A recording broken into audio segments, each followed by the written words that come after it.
Assalamualaikum warahmatullahi wabarakatuh. Semoga kita semua diberikan keberkahan dalam hidup.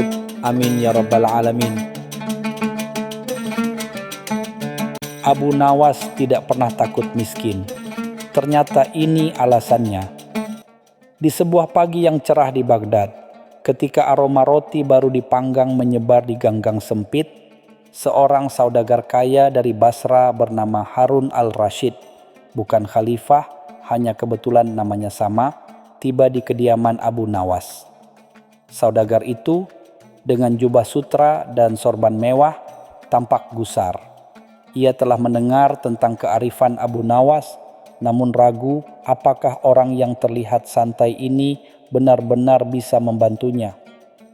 "Wahai Abu Nawas," ujar saudagar itu, suaranya sedikit bergetar, "hartaku melimpah, gudangku penuh rempah dan permata, tapi aku tak bisa tidur nyenyak.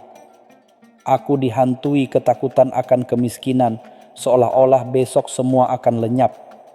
Aku bahkan sudah menyuruh juru tulisku untuk membuat laporan detail tentang kerugian tak terduga yang bisa menimpaku setiap hari.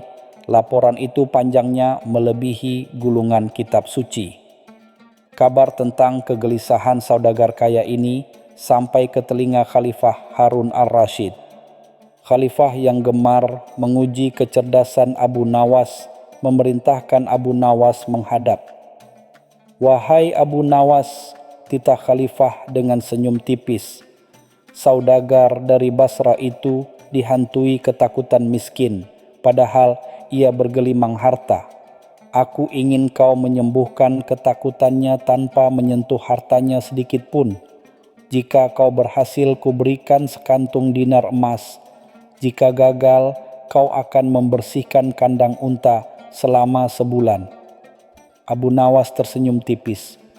"Ampun Tuanku Khalifah, hamba akan berusaha. Namun izinkan hamba meminta sebuah alat yang tak pernah terlintas dalam pikiran siapapun untuk menyembuhkan ketakutan akan kemiskinan." Khalifah mengernyitkan dahi, penasaran. "Apa itu, wahai Abu Nawas?" tanya Khalifah. "Sebuah pintu usang tuanku yang sudah tidak terpakai di salah satu gudang istana," jawab Abu Nawas mantap. Beberapa hari kemudian, dengan bantuan prajurit istana, sebuah pintu usang yang lapuk dan hampir roboh berhasil dibawa ke rumah Abu Nawas. Pintu itu diletakkan di tengah halaman, mengundang tatapan bingung para tetangga. Saudagar Basra yang datang berkunjung semakin heran. "Apa gerangan ini Abu Nawas? Pintu reot ini lebih mirip tumpukan kayu bakar daripada obat untuk kegelisahanku," serunya dengan nada tak percaya. Abu Nawas hanya tersenyum simpul. "Tenang Tuan Saudagar, pintu ini akan menjadi kunci untuk membuka pemahaman baru. Mari kita mulai. Selama seminggu ke depan, setiap pagi dan sore, sebelum dan sesudah makan, kau harus melewati pintu ini. Anggap saja ini ritual kecil. Jangan bertanya mengapa, cukup lakukan saja. Dan ingat, setiap kali melewati, rasakan tekstur kayunya, dengar deritnya, dan renungkan." Saudagar Basra, meskipun ragu, akhirnya setuju demi ketenangan batinnya. Setiap hari, saudagar Basra dengan patuh melewati pintu usang itu. Awalnya, ia melakukannya dengan malas, bahkan terkadang menggerutu. Namun, seiring waktu, ada sesuatu yang mulai berubah. Derit pintu yang monoton itu, aroma kayu lapuk yang khas, dan sentuhan kasar permukaannya mulai mengukir jejak di benaknya. Ia mulai memperhatikan detail kecil, retakan-retakan di kayu, bekas pahatan yang samar. "Abu Nawas, apa sebenarnya tujuan dari ritual aneh ini?" tanya saudagar itu suatu sore setelah melewati pintu untuk kesekian kalinya. "Aku merasa semakin lelah dan bosan. Apakah ini semacam sihir agar aku lupa akan hartaku dan ketakutanku? Sejauh ini, yang kudapatkan hanyalah rasa pegal di kaki dan pikiran yang semakin bertanya-tanya. Abu Nawas tersenyum lembut. Tidak ada sihir di sini, Tuan Saudagar. Hanya sebuah pelajaran tentang apa yang sejatinya penting. Katakan padaku, setelah seminggu melewati pintu ini, apa yang kau rasakan? Apakah ada perubahan dalam dirimu meskipun kecil? Saudagar Basra berpikir keras. Ia masih merasa gelisah, tapi ada perubahan kecil yang sulit ia definisikan. Entahlah Abu Nawas, aku merasa sedikit lebih peka terhadap hal-hal kecil. Derit pintu ini misalnya. Awalnya sangat mengganggu, tapi sekarang entah mengapa aku merasa sedikit terbiasa, bahkan terkadang merasa damai mendengarnya. Ini aneh, karena suaranya sama sekali tidak merdu. Sepertinya aku menjadi lebih menerima kekurangan dari pintu ini. Tepat pada hari ketujuh, Abu Nawas memerintahkan Saudagar Basra untuk tinggal di rumahnya, tidak pulang. Malam ini kau akan tidur di sini, Tuan Saudagar, dan lupakan sejenak harta dan kegelisahanmu. Biarkan jiwamu beristirahat, kata Abu Nawas. Saudagar itu menurut. Namun, keesokan paginya, kekacauan terjadi. Seorang utusan bergegas datang dari Basra, membawa kabar buruk. Gudang utama Saudagar itu terbakar habis, dan sebagian besar hartanya musnah. Saudagar Basra mendengar kabar itu langsung pucat pasi.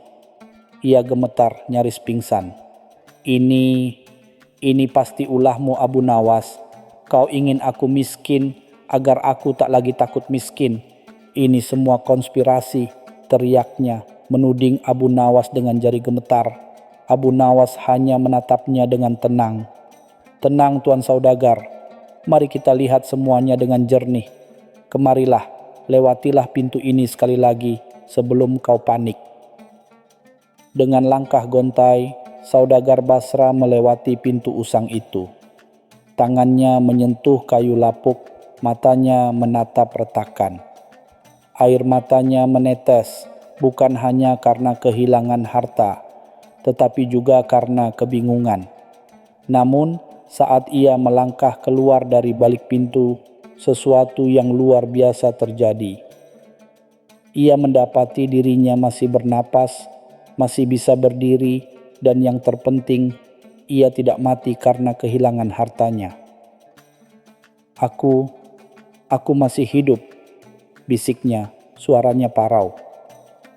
Hartaku musnah, tapi aku masih hidup. Dan anehnya, meskipun ada rasa sakit yang luar biasa, ada juga sebuah kesadaran bahwa aku akan baik-baik saja. Pintu ini seolah mengingatkanku bahwa ada yang lebih penting dari emas dan permata. Abu Nawas tersenyum lebar. Bagus Tuan Saudagar. Sekarang dengarkan baik-baik. Sebenarnya tidak ada gudangmu yang terbakar. Itu hanya tipuan kecil agar kau bisa merasakan bagaimana rasanya kehilangan dan bagaimana jiwamu bereaksi terhadapnya. Utusan itu adalah muridku yang mahir berakting. Saudagar Basra terkesiap, lalu memandang Abu Nawas dengan campuran marah dan lega. Jadi, ini semua hanya lelucon? Kau mempermainkan perasaanku? Geram Saudagar itu. Abu Nawas menggeleng. Bukan lelucon, Tuan Saudagar. Ini adalah pelajaran paling berharga yang bisa kuberikan. Sekarang kau tahu bahwa kemiskinan sejati bukanlah kekurangan harta, tetapi kekurangan ketenangan jiwa. Kau telah melewati pintu ini berulang kali, dan kau telah terbiasa dengan deritnya, dengan kekurangannya, bahkan menikmatinya. Ingatlah Tuan Saudagar, lanjut Abu Nawas. Pintu usang ini mengajarkanmu bahwa hidup itu seperti pintu ini. Ia akan selalu memiliki deritnya, retakannya, dan ketidaksempurnaannya. Kita tidak bisa menghindarinya. Ketakutanmu akan kemiskinan adalah seperti ketakutanmu akan derit pintu ini. Selama kau terus menolaknya, kau akan terus menderita. Saudagar Basra akhirnya mengerti. Ia menatap pintu usang itu dengan pandangan baru. "Jadi, alasan mengapa kau tidak pernah takut miskin, Abu Nawas," ujar saudagar itu, matanya berkaca-kaca, "adalah karena kau telah terbiasa dengan derit hidup. Kau menerima ketidaksempurnaan dan ketidakpastian. Kau tahu bahwa kekayaan sejati ada di dalam diri, dalam ketenangan dan penerimaan." Abu Nawas mengangguk. "Tepat sekali Tuan Saudagar, kekayaan sejati adalah kemampuan untuk tetap tersenyum di hadapan pintu yang berderit, karena kau tahu derit itu adalah bagian dari lagu kehidupan." Sejak saat itu, saudagar Basra tidak pernah lagi dihantui ketakutan miskin. Ia kembali ke Basra dengan hati yang lapang, dan setiap kali ia mendengar suara derit pintu, ia tersenyum mengingat pelajaran dari Abu Nawas. Cerita selanjutnya. Rahasia awet muda Sultan terbongkar. Ternyata resep aneh dari Abu Nawas. Di istana megah Baghdad, Sultan Harun al-Rasyid sedang termenung di hadapan cermin emas berukir. Kerutan halus mulai menghiasi sudut matanya yang dulunya tajam, dan uban memutih di antara janggut hitamnya yang gagah. Hatinya gundah, bukan karena masalah kenegaraan, melainkan karena bayang-bayang usia yang kian merayap. Ia selalu dikenal sebagai pemimpin yang perkasa dan awet muda, namun kini waktu mulai menunjukkan kuasanya. Para penasihat dan tabib istana sudah mencoba berbagai ramuan dan mantra, tetapi hasilnya nihil. Sultan merasa kejayaan dan kekuatannya terancam pudar seiring bertambahnya usia. Ia tahu rakyatnya mendambakan seorang pemimpin yang kuat dan bersemangat, dan ia takut citra itu akan luntur jika ia terus menunjukkan tanda-tanda penuaan. Melihat kegelisahan Sultan, Wazir Ja'far, seorang yang cerdik namun terkadang putus asa, mengajukan sebuah ide yang cukup berani. "Ampun Tuanku Sultan," katanya dengan suara berhati-hati, "ada satu orang yang mungkin bisa membantu Tuanku, meskipun metodenya seringkali di luar nalar." Sultan mengangkat alisnya, tertarik. "Siapa gerangan yang kau maksud, Wazir?" Wazir Ja'far menarik napas dalam-dalam. "Dia adalah Abu Nawas, Tuanku. Penyair gila, tukang lelucon, namun otaknya seringkali menghasilkan pemikiran yang tak terduga. Siapa tahu di balik kegilaannya ada secercah kebijaksanaan yang bisa mengatasi masalah Tuanku." Sultan mengangguk pelan. Rasa penasaran mengalahkan keraguannya.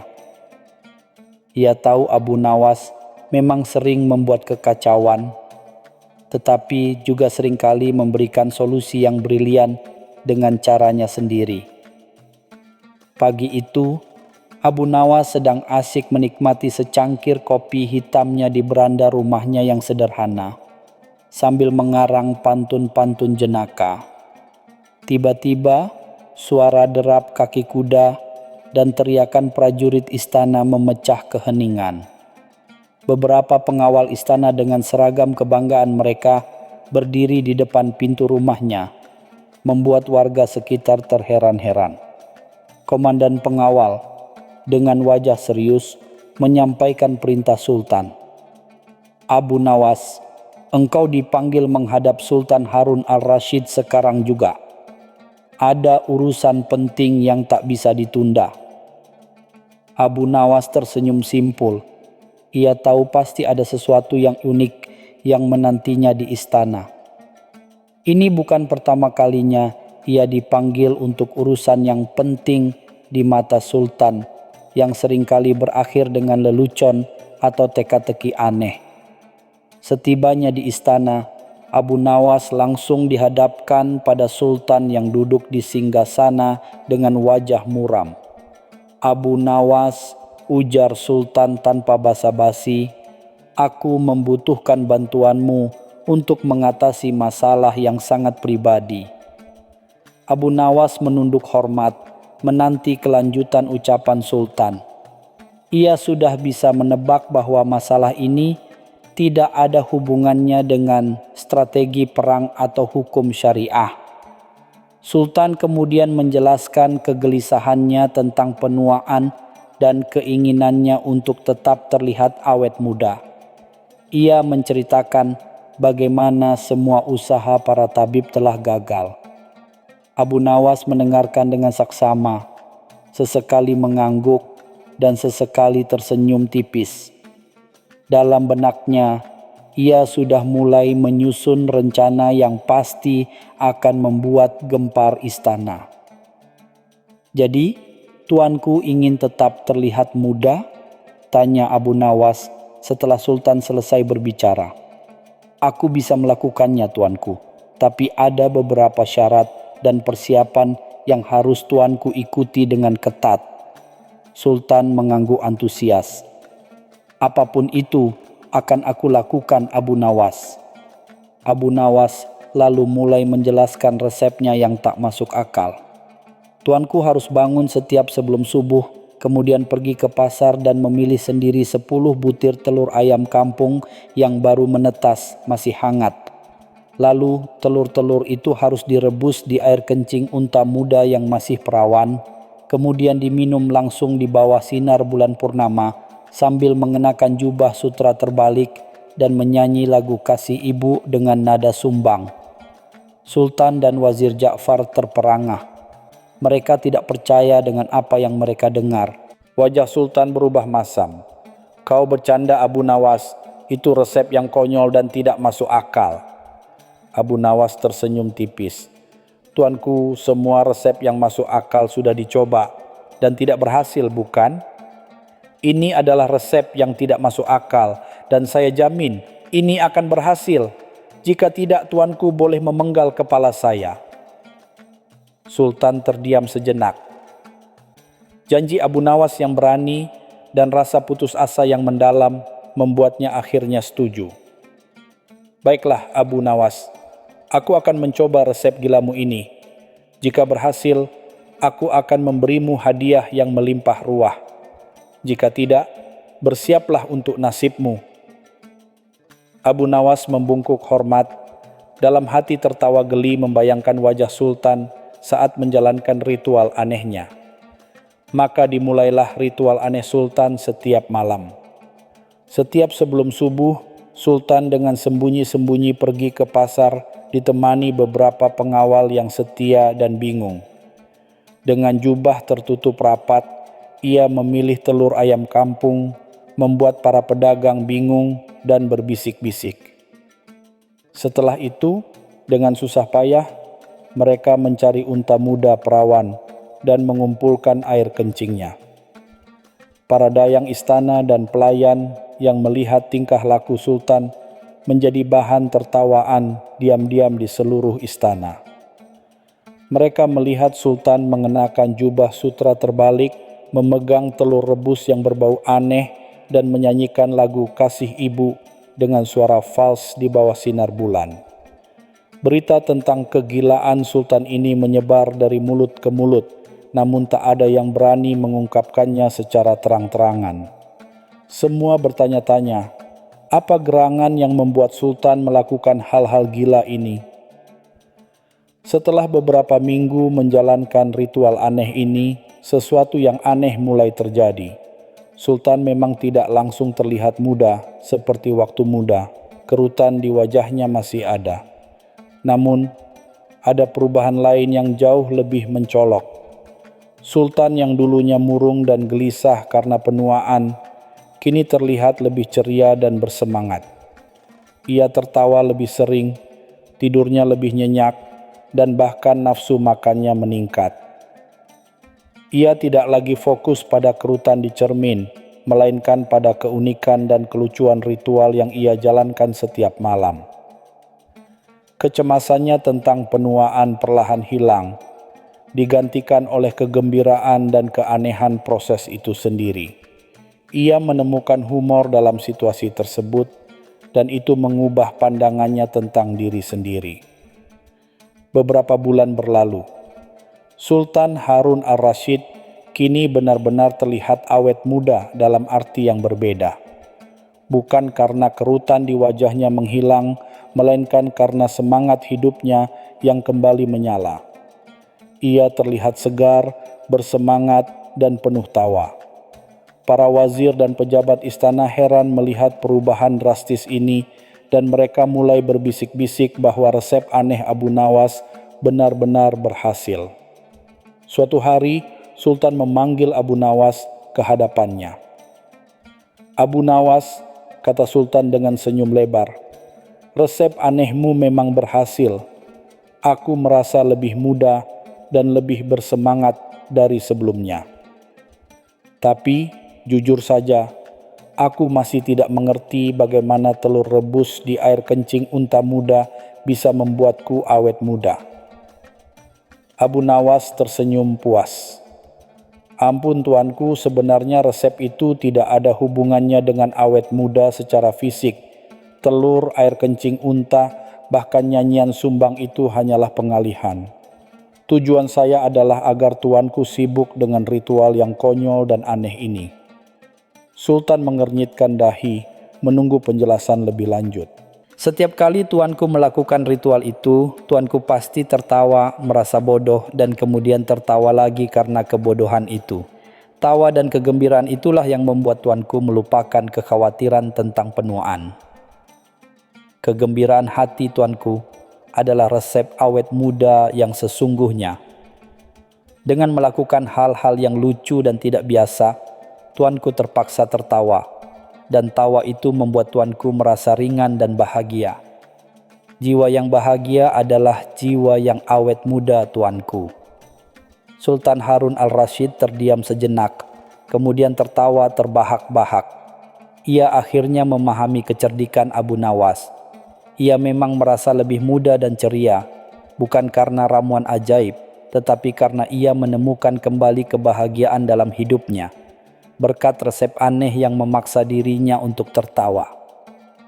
Abu Nawas pun mendapatkan hadiah melimpah, dan reputasinya sebagai jenius gila semakin melegenda di Baghdad. Cerita selanjutnya. Cinta terlarang Abu Nawas lebih licik dari biasanya. Di tengah hiruk-pikuk bazar Baghdad yang penuh warna dan aroma rempah, Abu Nawas berjalan santai, matanya menjelajah, mencari inspirasi untuk syair-syair barunya, atau mungkin sekadar mencari akal untuk mengisi perutnya. Ia adalah pria yang dikenal cerdik, seringkali menjengkelkan para pejabat istana, namun selalu berhasil lolos dengan kelicikannya.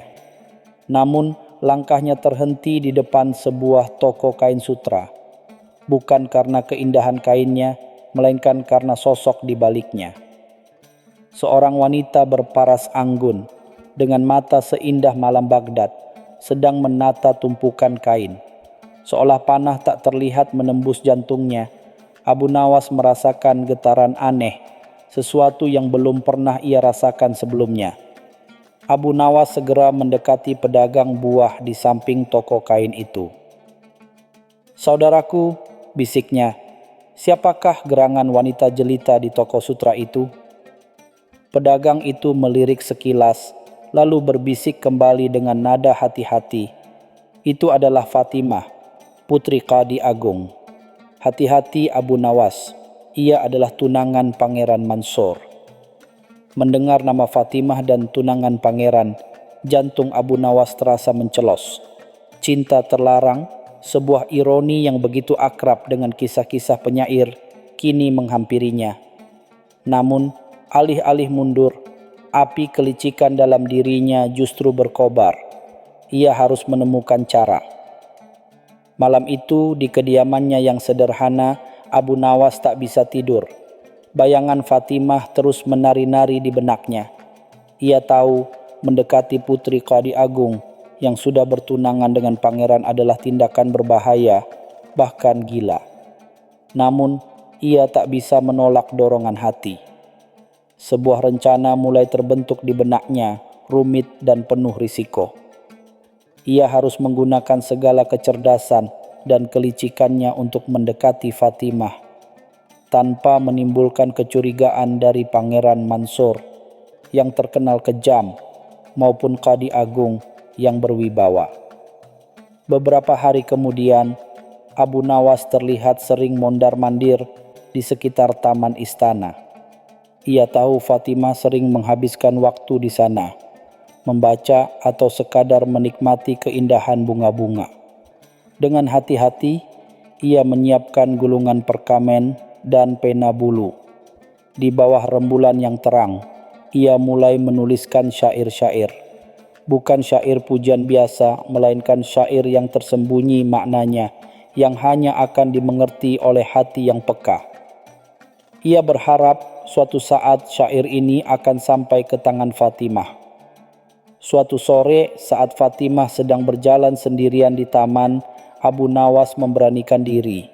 Ia secara tidak sengaja menjatuhkan gulungan perkamen itu di jalur yang akan dilalui Fatimah. Jantungnya berdebar kencang, takut rencananya gagal atau bahkan ketahuan. Fatimah berhenti, memungut gulungan itu dan membukanya. Mata indahnya menyusuri bait-bait syair yang penuh makna. Senyum tipis terukir di bibirnya, senyum yang membuat Abu Nawas merasa semua risikonya sepadan. Keesokan harinya Abu Nawas kembali ke taman, berpura-pura mencari sesuatu. Tak lama kemudian, ia melihat Fatimah duduk di bangku batu, memegang gulungan perkamen yang sama. Pandangan mereka bertemu. "Ini milik Anda, Tuan?" tanya Fatimah, suaranya selembut desiran angin. Abu Nawas mengangguk, hatinya dipenuhi kegembiraan. "Maafkan kecerobohan saya yang mulia," jawabnya, mencoba menutupi kegugupannya. Sebuah percakapan singkat namun penuh arti pun dimulai. Benih-benih cinta terlarang mulai tumbuh. Kisah pertemuan rahasia Abu Nawas dan Fatimah mulai berembus, meski hanya berupa bisikan-bisikan di kedai kopi. Abu Nawas dengan reputasi penyair nakalnya menarik perhatian banyak orang, termasuk mata-mata Pangeran Mansur. Pangeran Mansur adalah pria yang sangat posesif dan tidak akan mentolerir siapapun yang mencoba mendekati tunangannya. Ia dikenal kejam dan tidak segan-segan menggunakan kekuasaannya untuk melenyapkan penghalang. Bisikan-bisikan ini sampai ke telinganya, menyulut amarahnya. Suatu malam saat Abu Nawas sedang berjalan pulang, ia dihadang oleh beberapa pengawal Pangeran Mansur. Pemimpin mereka, seorang pria bertubuh kekar dengan tatapan dingin, mendekatinya. Pangeran Mansur menyampaikan salamnya, katanya datar, dan menyarankan agar Anda menjauhi urusan yang bukan urusan Anda. Abu Nawas tetap tenang, meski di dalam hatinya ia merasakan ancaman yang nyata. "Saya tidak mengerti maksud Anda," jawabnya dengan senyum licik. Pengawal itu hanya menyeringai lalu menyerahkan sebuah kantong berisi koin emas. "Ini untuk perjalanan jauh, Tuan Penyair, lebih baik Anda menerimanya." Ini adalah peringatan keras. Abu Nawas tahu ancaman Pangeran Mansur bukanlah gertakan kosong. Ia harus lebih berhati-hati, namun ia tidak akan menyerah. Cinta untuk Fatimah telah mengakar dalam hatinya dan ia siap menghadapi bahaya. Ia mulai merancang sebuah strategi yang lebih berani, sesuatu yang akan membalikkan keadaan tanpa harus berhadapan langsung dengan pangeran. Ia akan menggunakan kecerdasan dan kelicikannya untuk mempermalukan Pangeran Mansur di depan umum, namun tetap menjaga nama baik Fatimah. Kabar tentang ketertarikan Pangeran Mansur terhadap seorang penyair nakal, meskipun tidak jelas alasannya, sampai ke telinga Khalifah Harun al-Rasyid. Khalifah yang bijaksana dan menyukai teka-teki memutuskan untuk memanggil Abu Nawas ke istana. Ini adalah kesempatan emas bagi Abu Nawas. Ia tahu Khalifah menyukai hiburan yang cerdas dan ia akan menggunakan kesempatan ini untuk melancarkan rencananya. Ia datang ke istana dengan pakaian terbaiknya, namun hatinya dipenuhi strategi. Di hadapan khalifah dan para pembesar istana, termasuk Pangeran Mansur yang duduk dengan wajah tegang, khalifah meminta Abu Nawas untuk membacakan syair terbarunya. Abu Nawas tersenyum, lalu memulai sebuah syair tentang seorang pria yang mencintai bintang, namun bintang itu sudah menjadi milik bulan. Syair itu begitu indah, namun penuh teka-teki. Pangeran Mansur merasa tidak nyaman, namun tidak bisa menuduh Abu Nawas secara langsung. Khalifah sendiri terlihat tertarik, mencoba memahami makna tersembunyi dari syair tersebut. Abu Nawas mengakhiri syairnya dengan sebuah pertanyaan retoris. Apakah ada cara bagi bintang untuk mencapai bulan tanpa harus membuat sang bulan cemburu? Khalifah tersenyum. Itu pertanyaan yang sulit, Abu Nawas. Apa pendapatmu, Pangeran Mansur? Pangeran Mansur yang selama ini menahan diri, akhirnya tidak bisa menahan amarahnya. Itu omong kosong, Khalifah. Mana mungkin bintang bisa mencapai bulan? Teriaknya, tanpa menyadari bahwa ia telah masuk ke dalam perangkap Abu Nawas. Ia telah mengungkapkan kecemburuannya di depan umum, dan semua orang tahu siapa bintang dan bulan yang dimaksud Abu Nawas. Setelah insiden di istana, Pangeran Mansur menjadi semakin curiga. Ia meningkatkan pengawasan terhadap Fatimah, sehingga sulit bagi Abu Nawas untuk mendekatinya. Namun, Abu Nawas tidak kehabisan akal. Ia menemukan cara untuk mengirim pesan rahasia melalui seorang pelayan istana yang setia kepada Fatimah dan juga mengenalnya. Pesan-pesan itu ditulis dalam bentuk teka-teki, hanya Fatimah yang bisa memecahkannya. Qadi Agung, ayah Fatimah, mulai memperhatikan perubahan pada putrinya. Fatimah sering termenung dan sesekali terlihat tersenyum sendiri membaca gulungan perkamen yang ia sembunyikan. Qadi Agung yang sangat melindungi putrinya merasa khawatir. Ia mencoba bertanya kepada Fatimah, namun Fatimah hanya menjawab dengan senyum dan kata-kata yang samar. Qadi Agung tidak mencurigai Abu Nawas karena ia menganggap Abu Nawas hanyalah seorang penyair yang tak berdaya di hadapan kekuasaan Pangeran Mansur. Abu Nawas mengirimkan sebuah hadiah kepada Fatimah melalui pelayan yang sama. Bukan perhiasan atau kain sutra, melainkan sebuah kotak kayu kecil berisi beberapa keping koin langka. Di balik salah satu koin itu, terukir sebuah peta kecil menuju tempat pertemuan rahasia. Peta itu sangat samar, hanya beberapa tanda yang jika digabungkan akan menunjukkan sebuah gua tersembunyi di luar kota, tempat yang sepi dan jarang dikunjungi. Ini adalah langkah berani, penuh risiko, namun Abu Nawas percaya Fatimah akan memahaminya. Fatimah dengan bantuan pelayan setianya berhasil menyelinap keluar istana di malam hari. Hatinya berdebar antara takut dan gembira. Mengikuti petunjuk peta yang terukir di koin, ia menuju gua tersembunyi itu.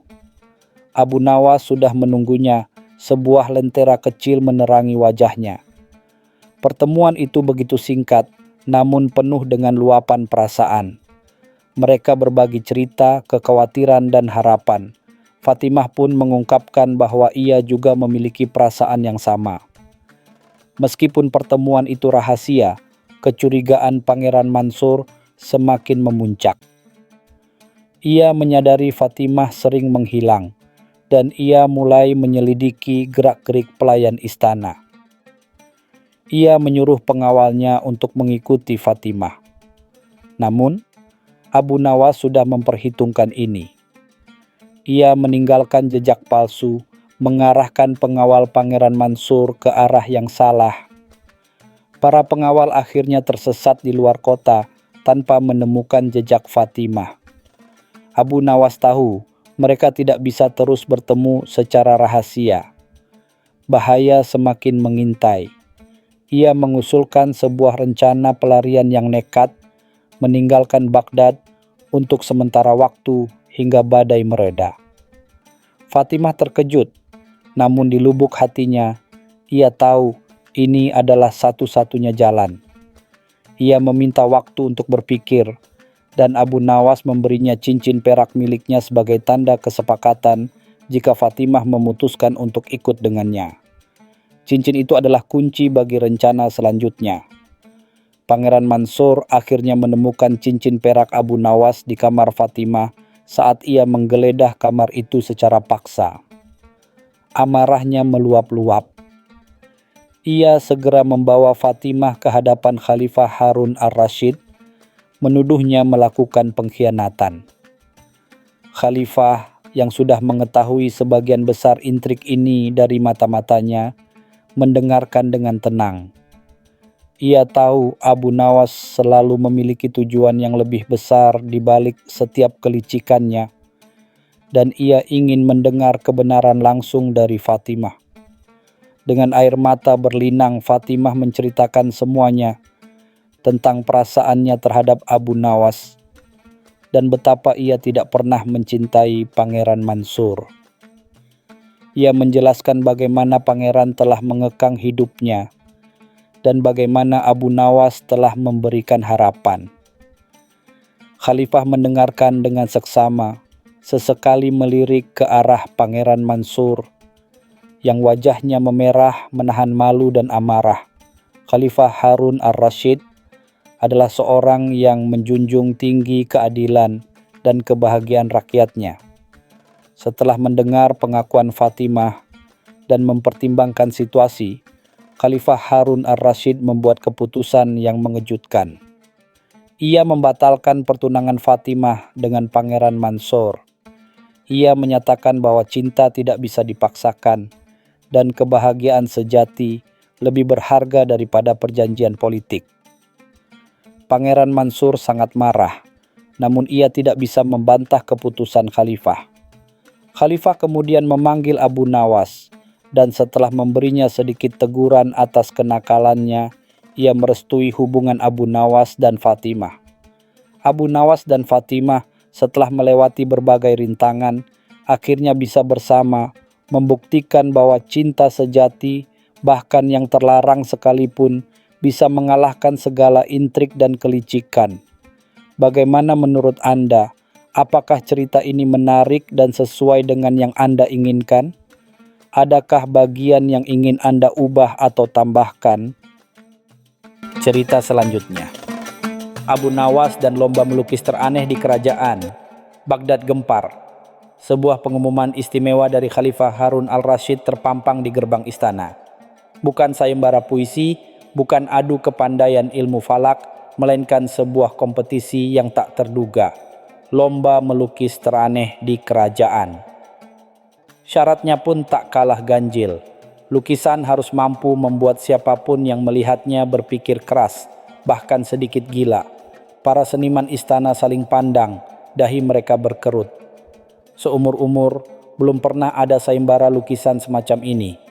Biasanya Khalifah menghendaki lukisan pemandangan indah, potret gagah, atau adegan perburuan yang heroik. Kini, teraneh menjadi tolok ukur.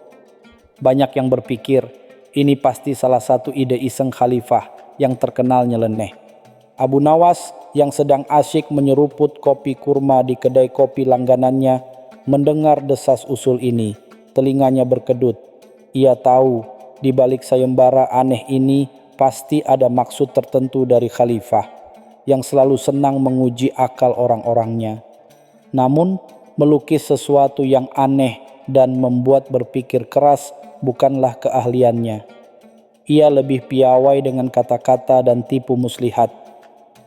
Para pelukis terkemuka di Baghdad, seperti Maestro Hasan yang terkenal dengan lukisan lanskapnya, dan Pangeran Omar yang spesialis kaligrafi iluminasi, tampak kebingungan. Mereka mulai mengumpulkan segala macam referensi, dari manuskrip kuno hingga cerita-cerita rakyat tentang makhluk aneh.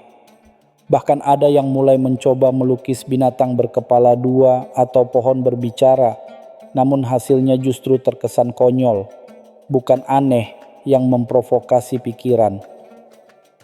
Abu Nawas pulang ke gubuknya, pikirannya berkelana. Ia membolak-balik kertas kosong, menggenggam kuas yang belum pernah ia gunakan serius. Lukisan aneh, membuat orang berpikir. Tiba-tiba senyum tipis mengembang di bibirnya. Sebuah ide gila, namun mungkin saja berhasil, mulai terbentuk di benaknya. Ia tidak akan melukis sesuatu yang terlihat aneh secara visual. Ia justru akan melukis sesuatu yang akan membuat juri dan terutama khalifah mempertanyakan apa yang sebenarnya mereka lihat. Abu Nawas tahu, kecerdasan khalifah tidak akan terpukau oleh lukisan monster biasa. Ia butuh sesuatu yang lebih halus, lebih filosofis, namun tetap absurd. Sesuai dengan reputasinya, Abu Nawas akan mengandalkan kecerdikan, bukan keterampilan melukis. Berita tentang partisipasi Abu Nawas dalam lomba melukis teraneh menyebar cepat. Para seniman lain yang sudah tahu sepak terjangnya mulai berbisik-bisik. Apa yang akan dilukis Abu Nawas? Pasti ada udang di balik batu, desis salah satu pelukis. Mereka tidak bisa membayangkan bagaimana seorang Abu Nawas yang dikenal licik bisa bersaing dalam lomba seni rupa. Kecurigaan semakin menguat ketika Abu Nawas terlihat sibuk di gubuknya, namun tak ada satupun yang pernah melihatnya melukis. Ia justru sering terlihat mondar-mandir di pasar, mencari kain-kain tertentu, pigmen-pigmen aneh, dan bahkan meminta saran dari seorang pengrajin kayu tua. Ini semua sangat tidak biasa untuk seorang pelukis. Di dalam gubuknya yang sederhana, Abu Nawas bekerja dengan penuh kerahasiaan. Ia tidak melukis di kanvas seperti seniman lain. Sebaliknya, ia membenamkan dirinya dalam eksperimen dengan cahaya dan ilusi. Ia sibuk menata beberapa benda sederhana, sebuah mangkuk tembaga, cermin kecil yang sudah usang, dan beberapa lembar kain hitam pekat. Tetangga-tetangga yang penasaran mencoba mengintip, namun gubuk Abu Nawas selalu tertutup rapat. Hanya terdengar suara-suara aneh dari dalam. Gemerincing logam, gesekan kain, dan sesekali tawa kecil Abu Nawas yang misterius. Ini membuat mereka semakin bertanya-tanya, apakah ia sedang menyiapkan lukisan atau malah sedang melakukan ritual sihir. Mendengar desas-desus ini, penasihat Ja'far yang selalu bersikap sinis terhadap Abu Nawas mencibir. Abu Nawas ini memang suka cari perhatian. Mana mungkin ia bisa melukis, paling-paling ia akan membuat lelucon murahan. Ia yakin Abu Nawas hanya akan mempermalukan dirinya sendiri di hadapan khalifah.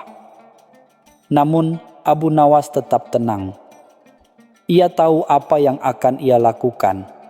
Sementara para seniman lain sibuk dengan kuas dan cat, berusaha menciptakan monster atau makhluk fantastis, ia sedang mempersiapkan sesuatu yang sama sekali berbeda. Baginya, aneh tidak berarti harus berupa gambaran yang mengerikan, melainkan sesuatu yang membelokkan pemikiran. Hari penjurian tiba. Aula istana dipenuhi dengan lukisan-lukisan aneh. Ada lukisan naga berkepala 7, hutan yang ditumbuhi bunga bermata, dan wajah-wajah yang berubah bentuk.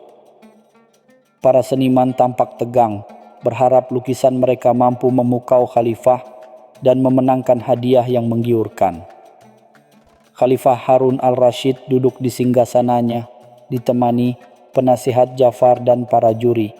Khalifah mengamati setiap lukisan dengan cermat, sesekali tersenyum tipis, sesekali pula mengerutkan dahi. Banyak lukisan yang memang aneh, namun belum ada yang benar-benar membuatnya berpikir keras atau sedikit gila seperti yang ia harapkan. Beberapa lukisan bahkan terlihat lebih seperti coretan anak-anak daripada karya seni serius. Akhirnya tiba giliran Abu Nawas. Seluruh hadirin menahan napas. Apa yang akan ia tampilkan? Dengan tenang, Abu Nawas maju ke depan, membawa sebuah meja kecil yang ditutupi kain hitam. Ia tidak membawa kanvas.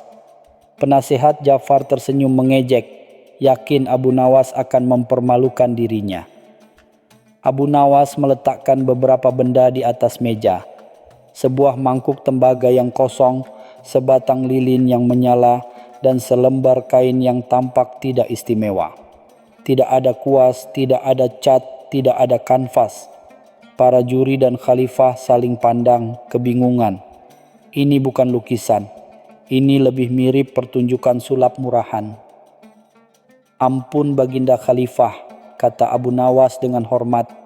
Inilah lukisan hamba yang paling aneh.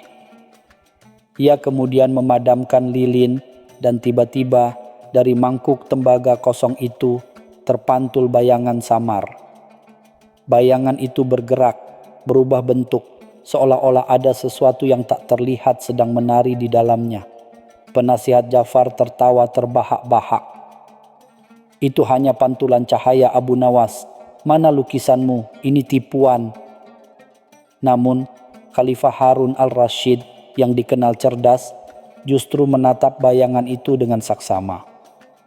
Ia melihat sesuatu yang lain, sesuatu yang tidak bisa dijelaskan. Benar-benar aneh dan membuat pikirannya bertanya-tanya. Baginda Khalifah, seru penasihat Ja'far melompat dari kursinya. Ini tidak adil. Abu Nawas tidak melukis, ia hanya bermain dengan bayangan dan cahaya. Ini bukan lomba melukis, melainkan sandiwara murahan. Para seniman lain mengangguk setuju. Mereka merasa dipermainkan. Khalifah Harun al-Rashid mengangkat tangan, meminta ketenangan. Biarkan Abu Nawas menjelaskan, titahnya. Khalifah sendiri masih bertanya-tanya. Ia merasa ada sesuatu yang lebih dalam dari sekadar pantulan cahaya, namun ia belum bisa merumuskannya. Ia melihat wajah-wajah yang kebingungan, sebagian besar tampak jengkel. Abu Nawas tersenyum tipis. Ampun Baginda Khalifah dan hadirin sekalian, hamba tidak melukis di kanvas, karena kanvas hanya akan membatasi imajinasi. Lukisan hamba adalah lukisan ketiadaan yang ada. Ia menunjuk ke mangkuk tembaga. Yang Baginda lihat bukanlah bayangan semata, melainkan pantulan dari pikiran Baginda sendiri. Bukankah lukisan yang aneh adalah lukisan yang membuat kita berpikir keras? Lanjut Abu Nawas. Lukisan hamba tidak menampilkan bentuk konkret. Justru karena itulah ia mampu memancing imajinasi tak terbatas. Setiap orang akan melihat sesuatu yang berbeda, sesuai dengan apa yang ada di benak mereka. Bukankah itu yang paling aneh Baginda? Ketika Anda melihat sesuatu yang tidak ada, namun Anda tahu ia ada. Khalifah Harun al-Rashid terdiam, matanya terpaku pada bayangan di mangkuk. Ia mulai melihatnya. Di satu sisi, ia melihat kehampaan, namun di sisi lain, ia melihat potensi tak terbatas. Ia melihat bentuk-bentuk yang berubah, cerita-cerita yang belum terlukis, dan gagasan-gagasan yang belum terpikirkan. Ini memang aneh dan memang membuatnya berpikir. Para juri pun mulai terdiam. Mereka melihat bagaimana wajah-wajah para hadirin di sekitar mereka menunjukkan berbagai ekspresi. Kebingungan, penasaran, bahkan sedikit takut. Abu Nawas telah berhasil menciptakan sebuah karya seni yang tidak hanya aneh secara visual, tetapi juga aneh secara konseptual. Ini benar-benar membuat mereka sedikit gila. Perdebatan sengit pun pecah di antara para juri. Sebagian berpendapat bahwa ini bukanlah lukisan. Ini adalah pertunjukan, ilusi optik, atau bahkan lelucon. Namun, sebagian lainnya, terutama mereka yang memahami konsep seni yang lebih luas, mulai melihat kejeniusan di balik presentasi Abu Nawas.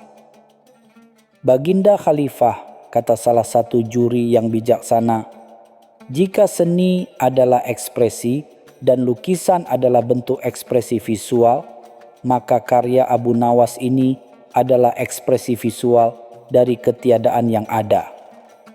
Ia memaksa kita untuk melukis dengan pikiran kita sendiri, yang jauh lebih aneh dari apapun yang bisa digambar di kanvas. Khalifah Harun al-Rasyid yang sudah mengamati dengan tenang akhirnya angkat bicara. Abu Nawas, engkau memang selalu bisa membuatku terkejut.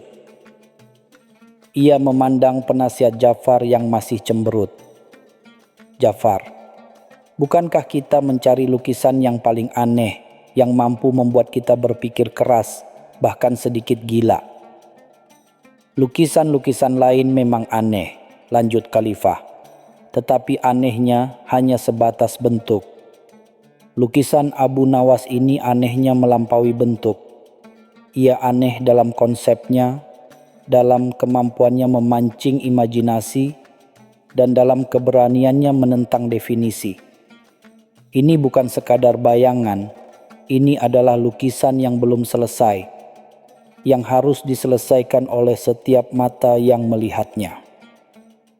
Dengan keputusan bulat dari Khalifah, Abu Nawas dinyatakan sebagai pemenang lomba melukis teraneh. Para seniman lain, meskipun awalnya tidak terima, perlahan mulai memahami kejeniusan di balik karya Abu Nawas.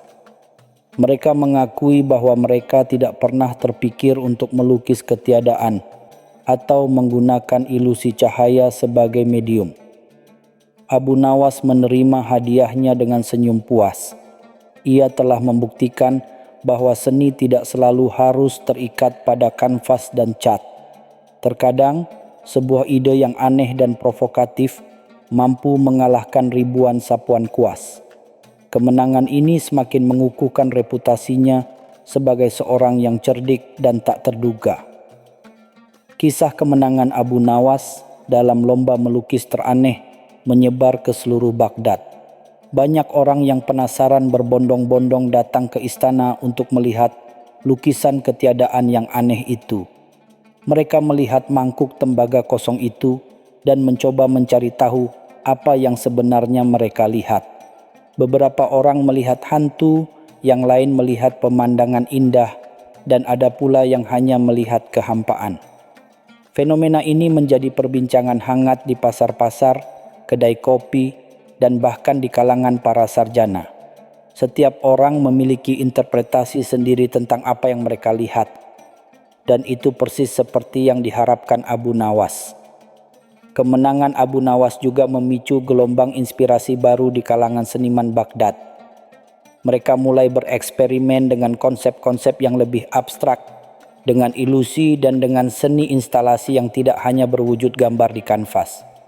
Beberapa pelukis mencoba menciptakan karya yang hanya bisa dilihat dari sudut tertentu, atau yang berubah bentuk tergantung pada pencahayaan.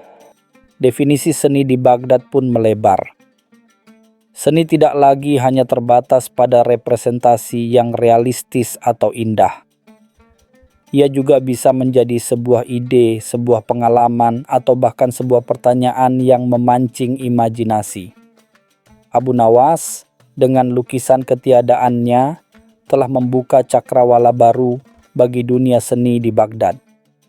Penasihat Ja'far, di sisi lain, masih bingung dan sedikit kesal. Ia tidak bisa menerima bahwa sebuah benda kosong bisa memenangkan lomba lukisan. Ia terus berusaha mencari tahu letak kecurangan Abu Nawas, namun tidak pernah berhasil. Ia bahkan mencoba menciptakan pantulan bayangan sendiri, tetapi hasilnya tidak pernah seaneh dan seprovokatif milik Abu Nawas. Ia seringkali mengeluh kepada Khalifah, "Baginda, ini hanya tipuan murahan. Bagaimana bisa sebuah mangkuk kosong dianggap seni?" Namun Khalifah hanya tersenyum bijaksana. "Ja'far, yang membuat lukisan itu aneh bukanlah mangkuknya, melainkan bagaimana Abu Nawas membuatmu berpikir tentang mangkuk itu. Bukankah itu aneh?" Kisah Abu Nawas dan lukisan ketiadaan menjadi legenda di Baghdad. Pelajaran tentang pentingnya imajinasi, interpretasi, dan keberanian untuk berpikir di luar kotak terus diceritakan dari generasi ke generasi. Lukisan aneh Abu Nawas mengajarkan bahwa terkadang yang paling berharga bukanlah yang terlihat jelas, melainkan yang tersembunyi dan harus ditemukan. Banyak yang datang kepada Abu Nawas meminta penjelasan lebih lanjut tentang lukisannya. Namun Abu Nawas hanya tersenyum dan berkata, "Lukisan itu sudah ada di dalam diri kalian. Tugas kalianlah untuk menemukannya." Ia percaya bahwa seni sejati adalah seni yang mampu membangunkan jiwa dan pikiran, bukan sekadar memanjakan mata. Sejak lomba melukis teraneh itu, pandangan Khalifah Harun al-Rasyid terhadap Abu Nawas semakin tinggi. Ia bukan lagi sekadar seorang yang pandai berjenaka, melainkan seorang filsuf yang mampu melihat lebih jauh dari kebanyakan orang. Khalifah seringkali meminta nasihat Abu Nawas dalam berbagai hal, terutama yang berkaitan dengan pemikiran lateral dan solusi yang tidak biasa. Peristiwa ini juga mengubah cara Khalifah menyelenggarakan sayembara di masa depan. Ia tidak lagi hanya mencari yang terbaik dalam hal keterampilan, tetapi juga dalam hal inovasi, kreativitas, dan kemampuan untuk memprovokasi pemikiran. Lomba melukis teraneh telah membuka pintu bagi bentuk-bentuk ekspresi seni yang lebih beragam dan mendalam. Lukisan ketiadaan Abu Nawas tidak pernah disimpan di galeri karena tidak ada yang bisa disimpan. Namun, dampaknya jauh lebih besar daripada lukisan manapun yang pernah tergantung di dinding. Ia hidup dalam ingatan orang-orang, dalam perbincangan, dan dalam cara mereka mulai melihat dunia dengan sudut pandang yang lebih luas. Abu Nawas dengan kecerdikan dan kenakalannya sekali lagi membuktikan bahwa kebijaksanaan tidak selalu datang dari buku-buku tebal atau gelar keilmuan, tetapi bisa datang dari sudut pandang yang paling tak terduga, bahkan dari sebuah mangkuk tembaga kosong yang mampu melahirkan jutaan imajinasi. Kisah Abu Nawas dan lukisan teraneh ini menjadi pengingat bahwa kejeniusan seringkali bersembunyi di balik kesederhanaan. Cerita selanjutnya. Abu Nawas menantang Abu Jahil menjawab 3 pertanyaan. Pagi itu, mentari Baghdad bersinar cerah, namun ada yang lebih hangat dari sinarnya di kedai kopi Pak Tua Hasan. Bukan uap kopi atau aroma rempah, melainkan bisik-bisik yang mulai menggema. Sosok bertubuh tegap, dengan jubah mewah namun wajah angkuh, baru saja memasuki kedai. Ia adalah Abu Jahil, saudagar kaya dari pelosok kota, yang dikenal akan kesombongan dan kegemarannya merendahkan orang lain. Abu Jahil dengan angkuh menendang bangku kosong, menciptakan suara gaduh yang membuat semua mata tertuju padanya. Ia lalu berseru dengan lantang, "Mana Abu Nawas yang katanya pintar itu? Aku dengar ia pandai bersilat lidah, tapi aku ragu otaknya mampu menandingi pikiranku." Tawa sumbangnya memenuhi kedai, membuat suasana yang tadinya tentram menjadi tegang. Para pelanggan saling berpandangan, tahu betul bahwa Abu Jahil sedang memancing masalah dengan orang yang salah. Tak lama, sosok yang dicari muncul di ambang pintu. Dengan langkah ringan dan senyum simpul yang khas, Abu Nawas masuk ke dalam kedai. Ia tidak terkejut sedikit pun melihat Abu Jahil yang sedang menyombongkan diri. Seolah tak mendengar tantangan barusan, Abu Nawas memesan kopi susu hangat dengan tenang, seolah tidak ada hal luar biasa yang terjadi. Abu Jahil yang melihat ketenangan Abu Nawas semakin geram. "Apa kau tuli Nawas? Aku datang untuk menantangmu.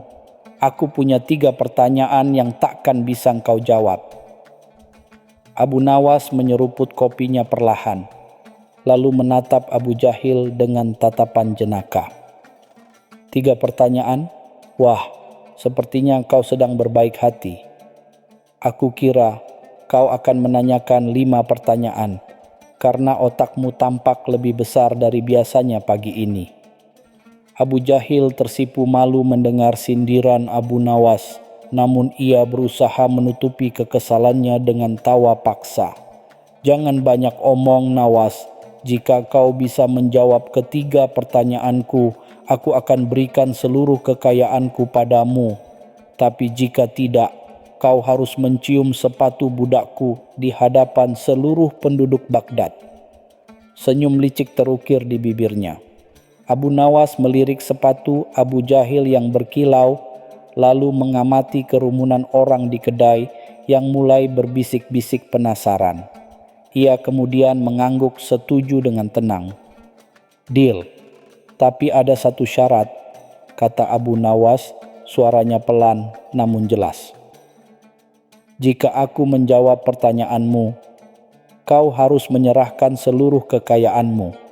Dan jika kau tidak bisa menjawab pertanyaanku, kau harus mencium kuku jari kakiku yang tidak dicuci selama seminggu." Semua orang menahan tawa, membayangkan Abu Jahil yang angkuh mencium kuku jari Abu Nawas. Abu Jahil terkejut, namun sudah terlanjur mengiyakan. Ia tidak tahu bahwa dirinya baru saja terjebak dalam perangkap Abu Nawas. Keesokan harinya, balairung kota dipenuhi oleh warga Baghdad yang ingin menyaksikan pertarungan kecerdasan antara Abu Nawas dan Abu Jahil. Khalifah Harun al-Rashid yang mendengar kabar ini juga turut hadir ditemani para menterinya, duduk di singgasana dengan wajah penasaran. Abu Jahil berdiri di tengah balairung dengan jubah kebanggaannya, sementara Abu Nawas duduk santai di sudut, mengamati kerumunan dengan senyum tipis. Abu Jahil dengan suara lantang yang menggelegar memulai. "Pertanyaan pertamaku, wahai Abu Nawas yang katanya cerdik. Di antara semua makhluk hidup di dunia ini, siapa yang paling berat menanggung beban?" Udara terasa hening seketika. Pertanyaan itu terdengar sederhana, namun mengandung makna yang dalam dan bisa memiliki banyak tafsiran. Orang-orang mulai berbisik-bisik. Ada yang menebak gajah, ada yang menebak unta, dan ada pula yang menebak manusia karena beban hidupnya. Abu Nawas hanya tersenyum, mengamati ekspresi tegang di wajah Abu Jahil. Ia tahu Abu Jahil berharap Abu Nawas akan terperangkap dalam jawaban-jawaban klise. Abu Nawas kemudian berdiri melangkah maju dengan tenang. Matanya menatap lurus ke arah Abu Jahil. "Wahai Abu Jahil, pertanyaanmu sungguh menarik. Banyak yang akan menjawab gajah, unta, atau bahkan manusia yang memikul beban duniawi. Namun jawaban yang benar adalah orang yang paling berat menanggung beban," lanjut Abu Nawas, "adalah orang yang berhutang tapi tidak punya niat membayar." Suasana balairung menjadi riuh. Khalifah tersenyum geli, sementara Abu Jahil terdiam, wajahnya memerah. Ia tidak menyangka jawaban Abu Nawas akan sesederhana itu, namun begitu mengena. "Mengapa demikian?" tanya Khalifah penasaran. Abu Nawas menjelaskan, "Gajah membawa beban di punggungnya, unta membawa beban di punuknya. Beban mereka terlihat dapat diukur. Namun, beban orang yang berhutang tapi tidak punya niat membayar, beban itu ada di hatinya, di jiwanya. Ia terus-menerus dibayangi rasa takut, malu, dan dosa. Beban itu tak terlihat, tapi jauh lebih berat dari beban fisik apapun karena membebani hati dan pikiran sepanjang waktu." Logika Abu Nawas yang tak terbantahkan membuat Abu Jahil kehilangan kata-kata. Setelah jawaban pertama Abu Nawas yang mengejutkan, Abu Jahil terlihat sedikit terguncang. Ia mengusap dahinya yang mulai berkeringat, berusaha mencari celah untuk menjatuhkan Abu Nawas. Khalifah dan para menteri semakin tertarik dengan jalannya persidangan ini, menanti pertanyaan kedua. Abu Jahil kemudian berdeham, mencoba mengembalikan kepercayaan dirinya. Ia melontarkan pertanyaan kedua dengan nada menantang. "Baiklah Nawas, pertanyaan keduaku. Di antara semua yang bergerak di dunia ini, siapa yang paling cepat gerakannya?" Ia menyeringai, yakin bahwa kali ini Abu Nawas akan kesulitan. Warga kembali saling berbisik. Beberapa orang menyebut kuda tercepat, yang lain menyebut angin, bahkan ada yang menyebut cahaya. Abu Nawas hanya tersenyum, seolah sudah tahu apa yang akan terjadi. Ia tahu betul, Abu Jahil sedang mencoba mengarahkan jawabannya pada hal-hal yang terlihat oleh mata telanjang. Abu Nawas menatap Abu Jahil dengan tatapan jenaka. "Wahai Abu Jahil, sepertinya kau gemar sekali menanyakan hal-hal yang bergerak dan membebani. Apa kau tidak punya pertanyaan tentang hal-hal yang diam dan menenangkan?" Sindirnya membuat beberapa penonton terkikik. Abu Jahil semakin kesal. "Jawab saja pertanyaanku, Nawas," seru Abu Jahil tidak sabar. Abu Nawas kemudian berdiri, melangkah maju dengan tenang. "Wahai Abu Jahil, banyak yang akan menjawab kuda tercepat atau bahkan angin yang melesat. Namun, jawaban yang benar adalah pikiran manusia," jawab Abu Nawas dengan lantang. "Bayangkan, dalam sekejap, pikiranmu bisa melesat dari Baghdad menuju ujung dunia, bahkan ke masa lalu dan masa depan. Tidak ada kuda tercepat, tidak ada angin badai, tidak ada cahaya yang mampu menandingi kecepatan pikiran manusia." Khalifah mengangguk setuju, kagum dengan kecerdasan Abu Nawas. Abu Jahil terdiam, terperangah. Ia tidak bisa menyangkal kebenaran itu, karena otaknya sendiri baru saja membuktikan kecepatan pikiran dengan membayangkan segala hal yang disebutkan Abu Nawas. Abu Jahil kini benar-benar panik. Dua pertanyaannya telah dijawab dengan sangat cerdik oleh Abu Nawas. Wajahnya pucat pasi, namun ia masih menyimpan sedikit harapan pada pertanyaan terakhir. Ia tahu ini adalah kesempatan terakhirnya untuk membalikkan keadaan. Dengan suara bergetar, ia mencoba mengumpulkan sisa-sisa keberaniannya. "Baiklah Nawas, ini pertanyaan terakhirku. Jika kau bisa menjawabnya, kau memang pantas disebut cerdik. Tapi jika tidak, siapkan dirimu untuk mencium sepatu budakku," ancamnya, meskipun ancamannya terdengar kurang meyakinkan. Abu Jahil menarik napas dalam-dalam, lalu melontarkan pertanyaan ketiganya yang ia yakini akan menjebak Abu Nawas. "Di antara semua yang kau makan, apa yang paling jijik untuk kau makan?" Abu Jahil tersenyum licik, membayangkan Abu Nawas akan menyebutkan sesuatu yang kotor atau busuk.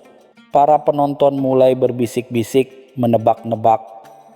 Ada yang menyebut kotoran, ada yang menyebut bangkai, dan ada pula yang menyebut hal-hal menjijikkan lainnya. Abu Nawas hanya tersenyum, mengamati ekspresi kemenangan yang mulai terlihat di wajah Abu Jahil. Ia tahu, inilah saatnya memberikan pukulan telak. Abu Nawas melangkah maju, menatap Abu Jahil dengan tatapan tajam. "Wahai Abu Jahil, pertanyaanmu sungguh menjijikkan, sama seperti dirimu yang sombong," sindir Abu Nawas, membuat Abu Jahil tersentak. Banyak yang akan menyebutkan kotoran, bangkai, atau hal-hal busuk lainnya. Namun, jawaban yang benar adalah janji yang sudah dimakan, seru Abu Nawas dengan lantang. Orang yang menjanjikan sesuatu lalu melanggarnya, ia telah memakan janjinya sendiri. Dan itu adalah hal yang paling menjijikan, karena ia telah meludahi kehormatan dan kepercayaannya sendiri di hadapan Allah dan manusia. Balairung kembali bergemuruh dengan sorakan dan tepuk tangan. Khalifah tertawa terbahak-bahak, sementara Abu Jahil tersungkur lemas, tak mampu berkata-kata. Ia telah kalah telak. Abu Jahil terkapar di lantai balairung, wajahnya pucat pasi dan keringat dingin membasahi tubuhnya. Ia tidak menyangka akan kalah dengan cara yang begitu memalukan. Janji yang telah ia ucapkan kini menghantuinya. Mencium kuku jari kaki Abu Nawas yang tidak dicuci selama seminggu. Khalifah Harun ar-Rasyid setelah tawanya reda, menatap Abu Jahil dengan tatapan prihatin sekaligus geli. Abu Jahil, katanya, kau telah kalah dan kau harus memenuhi janjimu.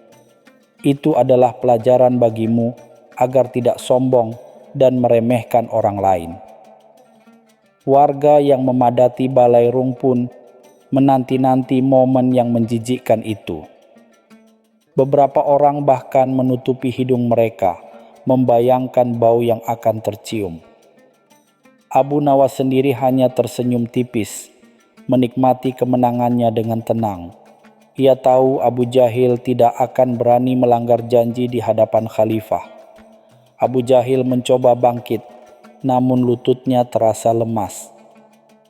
Ia menatap Abu Nawas dengan pandangan memohon, namun Abu Nawas tetap pada pendiriannya. Sebuah janji adalah sebuah janji, Abu Jahil. Bukankah kau sendiri yang mengatakan bahwa janji yang sudah dimakan adalah hal yang paling menjijikkan? Kata Abu Nawas mengutip jawabannya sendiri. Dengan berat hati, Abu Jahil merangkak mendekati Abu Nawas.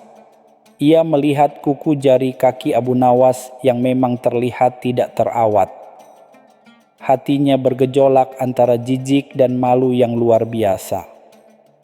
Namun, di hadapan khalifah dan seluruh penduduk Baghdad, ia tidak punya pilihan lain. Dengan memejamkan mata, Abu Jahil mendekatkan wajahnya ke kaki Abu Nawas. Suara kap terdengar, diikuti oleh suara muntah Abu Jahil yang tak tertahankan. Warga menahan tawa, sementara beberapa lainnya mundur menjauh. Khalifah menggelengkan kepala, namun ada senyum geli di bibirnya. Abu Nawas telah memberikan pelajaran berharga kepada Abu Jahil dengan cara yang takkan pernah ia lupakan. Setelah insiden mencium kuku jari, Abu Jahil dengan terpaksa harus memenuhi janji kedua, menyerahkan seluruh kekayaannya kepada Abu Nawas. Dengan wajah muram, ia membawa Abu Nawas ke rumahnya yang megah. Pintu gerbang dihiasi ukiran indah, dan taman-taman luas terhampar di sekitarnya. Abu Jahil menunjuk ke sebuah ruang bawah tanah yang gelap. Itu, katanya dengan suara serak, adalah tempat semua hartaku disimpan. Semua yang ada di sana adalah milikmu, Nawas. Abu Nawas menyalakan obor, masuk ke dalam ruangan, dan matanya terbelalak melihat tumpukan peti dan karung yang sangat banyak. Namun, begitu Abu Nawas melangkah lebih jauh, sebuah bau busuk yang menyengat menyeruak. Bau itu begitu kuat hingga membuat Abu Nawas terbatuk-batuk dan hampir muntah. Ia menyipitkan mata, mencoba melihat apa yang ada di dalam peti-peti itu. Ia membuka salah satu peti dan betapa terkejutnya ia. Bukan koin emas atau permata berkilau yang ia temukan, melainkan tumpukan sampah sisa makanan, tulang belulang hewan, dan kain-kain busuk yang telah membusuk selama berhari-hari. Abu Jahil menyeringai di ambang pintu, menatap Abu Nawas dengan tatapan mengejek. "Apa ini, Abu Jahil?" tanya Abu Nawas menahan rasa jijik. "Kau bilang ini hartamu, ini sampah." Abu Jahil tertawa puas. "Memang sampah, Nawas, karena aku tidak pernah bilang itu harta yang bernilai. Aku hanya bilang itu hartaku, dan ini memang hartaku karena aku yang mengumpulkannya." Ia merasa telah berhasil menipu Abu Nawas. Namun, Abu Nawas hanya tersenyum. Ia kemudian menyuruh beberapa budak Abu Jahil untuk membersihkan semua sampah itu. Setelah bersih, ia melihat ke arah khalifah yang ternyata ikut datang menyaksikan. "Yang mulia khalifah," kata Abu Nawas, "Abu Jahil telah menyerahkan semua hartanya. Dan harta yang paling berharga bagi seorang pedagang adalah nama baik dan kejujurannya. Karena Abu Jahil telah kehilangan keduanya, maka kekayaan yang dia miliki tidak ada artinya." Khalifah mengangguk. Akhirnya Abu Jahil menyerahkan seluruh hartanya yang sebenarnya, karena ia telah dipermalukan dan ia tahu bahwa tanpa nama baik dan kejujuran ia tidak akan pernah lagi bisa berdagang di Baghdad. Kisah kekalahan Abu Jahil menyebar luas di Baghdad. Ia yang tadinya sombong dan angkuh kini menjadi bahan tertawaan. Ia tidak lagi berani menyombongkan diri, bahkan cenderung menghindari keramaian. Keangkuhannya telah diremukkan oleh kecerdasan Abu Nawas. Dari hari itu, Abu Jahil belajar sebuah pelajaran berharga, bahwa harta dan kedudukan tidak akan berarti apa-apa tanpa hati yang rendah hati dan kejujuran. Ia pun mulai mengubah perilakunya menjadi lebih ramah dan tidak lagi meremehkan orang lain. Sementara itu, nama Abu Nawas semakin harum di seantero Baghdad. Khalifah Harun al-Rasyid sering memanggilnya untuk meminta nasihat, dan rakyat mencintainya karena kebijaksanaan dan humornya. Ia membuktikan bahwa kecerdasan sejati tidak hanya terletak pada pengetahuan, tetapi juga pada kemampuan melihat sesuatu dari sudut pandang yang berbeda dan memberikan pelajaran tanpa kekerasan.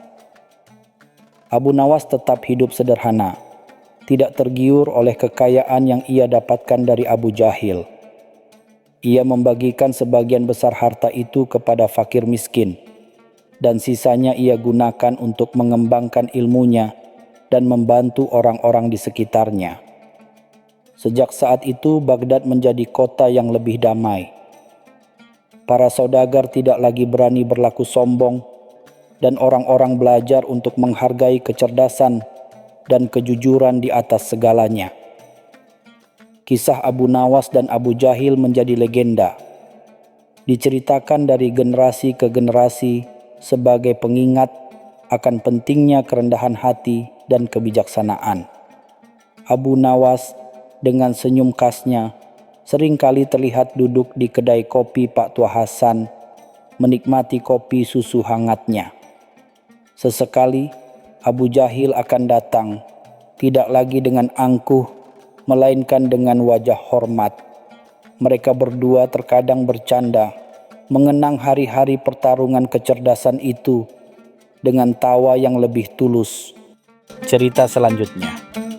Bulan tidak selalu purnama, nasib berubah sekejap di Baghdad. Di tengah hiruk pikuk pasar Baghdad yang ramai, Abu Nawas tertidur pulas di bawah pohon kurma rindang. Dalam tidurnya, ia bermimpi melihat bulan purnama yang turun dari langit dan berubah menjadi sekantung dirham emas yang berkilauan. Terbangun dengan senyum lebar, Abu Nawas yakin mimpinya adalah pertanda rezeki nomplok. Ia pun mulai menyusun rencana menangkap bulan, sebuah ide yang menurutnya sangat brilian, meskipun bagi orang lain mungkin terdengar sedikit tidak biasa. Dengan langkah riang, Abu Nawas bergegas menuju rumah sahabat karibnya, seorang pedagang kain bernama Farhan. Ia menceritakan mimpinya dengan penuh semangat, meyakinkan Farhan bahwa ini adalah kesempatan emas untuk menjadi kaya raya. Farhan yang dikenal dengan akal sehatnya awalnya ragu. Namun, melihat keyakinan Abu Nawas yang begitu kuat dan tergiur dengan janji kekayaan mendadak, ia akhirnya setuju untuk ikut serta dalam petualangan menangkap bulan ini. Malam harinya, Abu Nawas dan Farhan sibuk mempersiapkan perangkap bulan. Mereka menggunakan jaring ikan besar milik Farhan dan beberapa lentera minyak untuk memancing perhatian sang rembulan. Orang-orang yang melihat mereka membawa jaring besar di tengah malam dengan tatapan serius tentu saja merasa heran dan curiga. Bisik-bisik mulai terdengar di antara mereka, menebak-nebak apa yang sedang dilakukan dua sahabat yang terkenal aneh itu. Abu Nawas dengan gaya khasnya yang penuh percaya diri, tak menghiraukan tatapan aneh dan bisikan-bisikan tersebut. Ia justru semakin bersemangat, membayangkan dirinya akan segera memiliki sekantung dirham emas dari bulan. Farhan, di sisi lain, mulai merasa sedikit malu dengan perhatian yang mereka tarik, tetapi ia tetap mengikuti rencana Abu Nawas, berharap sahabatnya itu benar-benar memiliki ide yang cemerlang. Mereka berdua tiba di tepi sungai Tigris saat bulan purnama bersinar terang di langit Baghdad. Abu Nawas dengan penuh khidmat membentangkan jaring ikannya di permukaan air, berharap bayangan bulan yang terpantul akan terperangkap di dalamnya. Farhan hanya bisa menggeleng-gelengkan kepala sambil sesekali melirik ke arah orang-orang yang mulai berkerumun di kejauhan, menyaksikan tingkah laku aneh mereka. Setelah beberapa saat menunggu dengan tegang, tiba-tiba jaring Abu Nawas terasa berat. Dengan penuh semangat, ia menarik jaring itu ke tepi sungai. Namun, alangkah terkejutnya mereka. Bukan sekantung dirham emas yang mereka dapatkan, melainkan seekor ikan besar yang terperangkap di dalam jaring. Ikan itu tampak gemuk dan segar, hadiah tak terduga dari perburuan bulan mereka. Abu Nawas menatap ikan besar itu dengan ekspresi campuran antara kecewa dan heran. Mimpinya tentang sekantung dirham emas jelas tidak terwujud. Sementara itu, Farhan justru tertawa terbahak-bahak melihat ekspresi sahabatnya. Mungkin bulan sedang berbaik hati mengirimkan kita hidangan makan malam yang lezat, wahai Abu Nawas, ujarnya sambil menepuk pundak sahabatnya.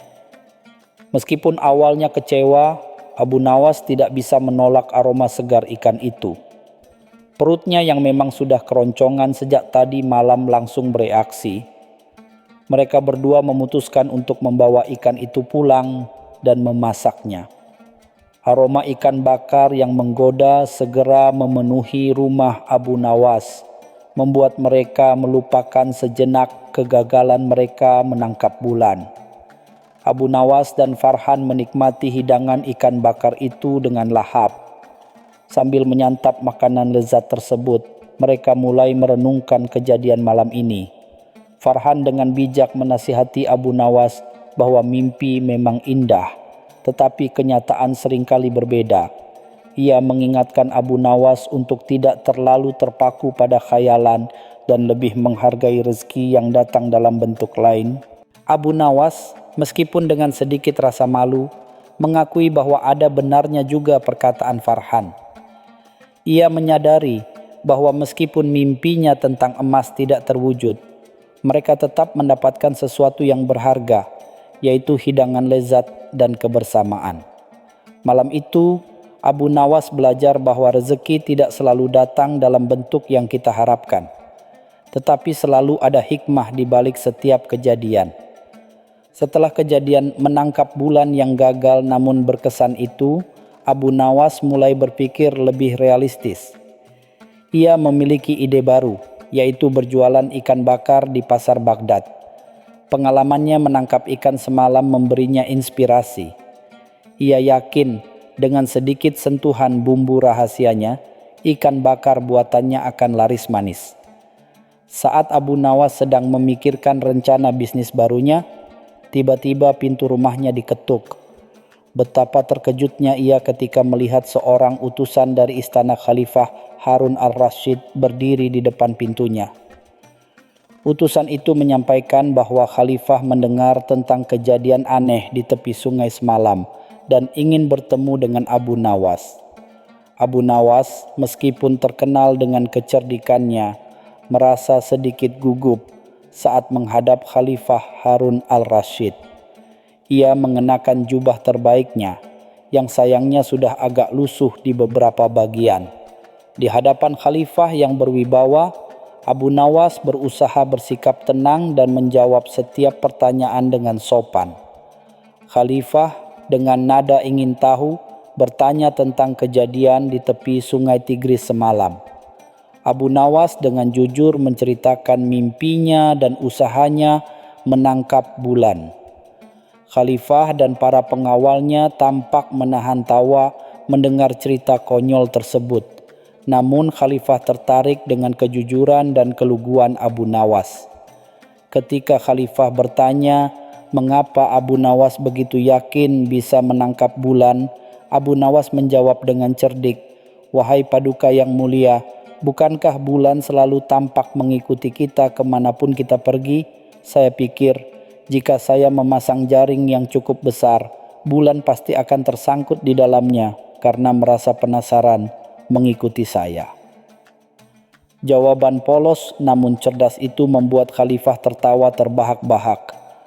Terhibur dengan tingkah laku Abu Nawas, Khalifah menawarkan sebuah pekerjaan di istana.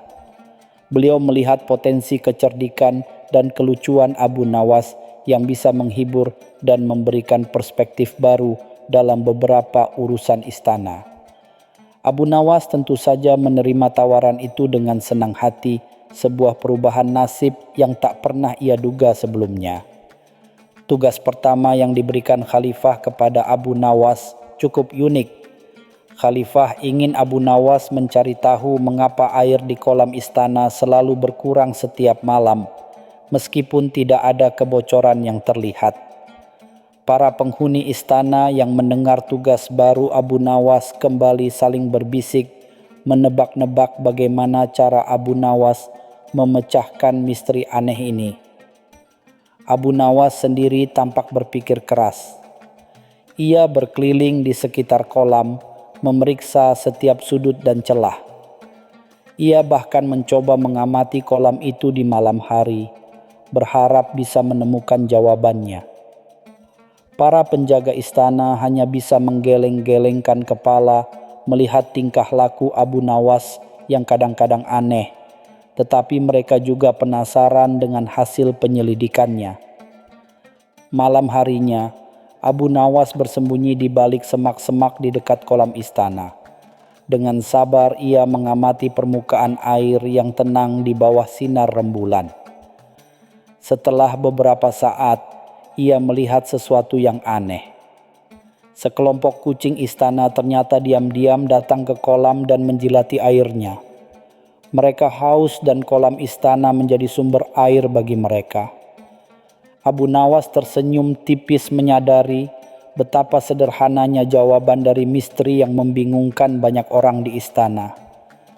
Ia mencatat pengamatannya dengan seksama, siap untuk melaporkannya kepada Khalifah esok pagi. Keesokan harinya Abu Nawas menghadap Khalifah dan melaporkan temuannya. Khalifah dan para pembesar istana terkejut mendengar penjelasan Abu Nawas tentang sekelompok kucing yang menjadi penyebab berkurangnya air di kolam.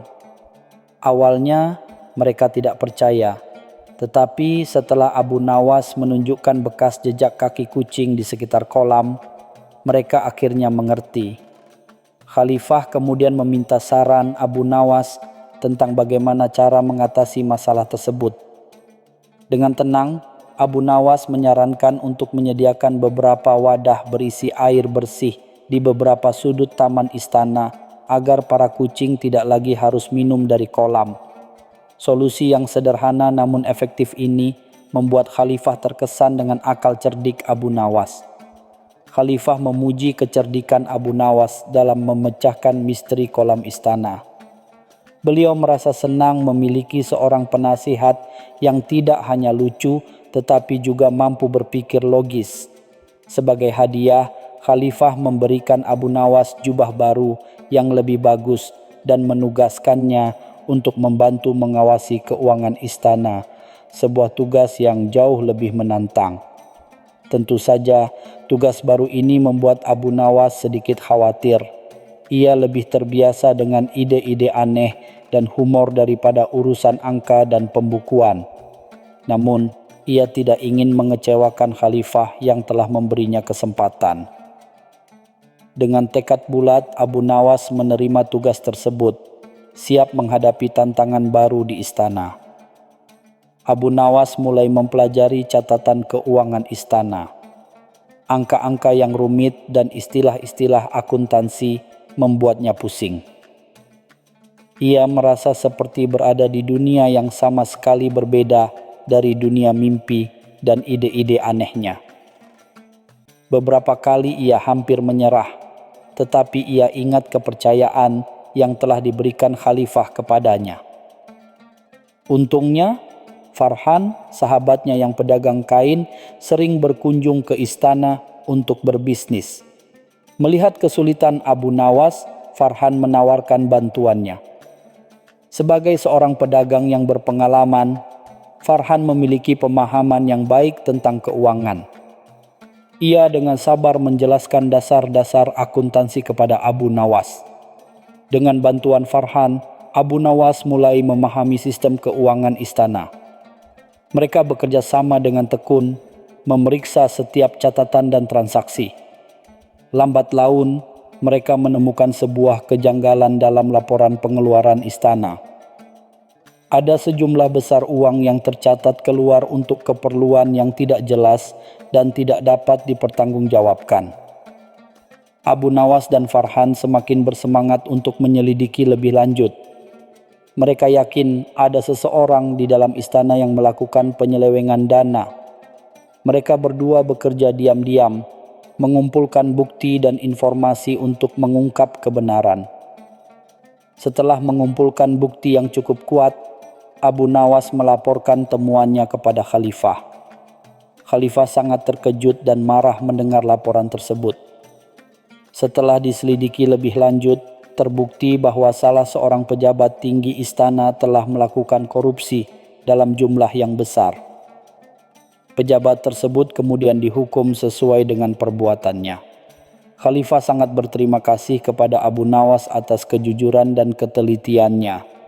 Beliau menyadari bahwa meskipun Abu Nawas datang ke istana dengan cerita konyol tentang menangkap bulan, ia justru membawa perubahan positif dan menyelamatkan keuangan istana dari kerugian yang lebih besar. Abu Nawas belajar bahwa nasib memang bisa berubah sekejap dan terkadang jalan yang tidak terduga justru membawa kita pada tujuan yang lebih baik. Bulan memang tidak selalu purnama, tetapi selalu ada hikmah di balik setiap perubahan.